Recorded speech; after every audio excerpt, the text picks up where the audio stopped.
Big Boss season 8 రెండవ వారానికి ముగింపుకి చేరుకుంది. అయితే ఈ వారం రోజులు ఒకలాగా అయితే వీకెండ్ వస్తే మరొకలాగా ఉంటుంది నాగార్జున గారితో. ఇంకా అక్కనే నాగార్జున గారు అయితే బిగ్ బాస్ స్టేజ్ మీద గ్రాండ్ ఎంట్రీ ఇవ్వడం జరిగింది. అయితే ఒక్కొక్క కంటెస్టెంట్స్తో మాట్లాడుతూ అయితే సందడి చేస్తున్నారు హోస్ట్ నాగార్జున గారు. అయితే Bigg Boss season 8 second week ఎవరు ఎలిమినేట్ అవ్వచ్చు అంటూ డేంజర్ జోన్లోనే అయితే 5 కంటెస్టెంట్స్ ఉన్నారు. కిరాకు సీత, ఆదిత్య గారు, నైనిక, శేఖర్ భాష. అయితే ఈ 5 మధ్యన అయితే ఓటింగ్లు కూడా అతి తేడా ఏమి లేదు. అయితే ఈ 5 డేంజర్ జోన్లోనే ఉన్నారు. అయితే ఆదిత్యలు, నైనికలు వీళ్ళిద్దరూ ఎలిమినేషన్ అయితే ఉండడానికి ఛాన్సెస్ ఉన్నాయి.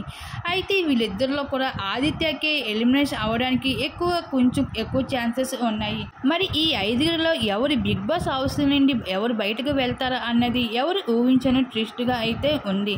మరి మీరు ఎవరు అనుకుంటున్నారు బయటకు వెళ్తున్నది? మీ అభిప్రాయాన్ని తప్పకుండా కామెంట్ సెక్షన్ షేర్ చేసుకోండి.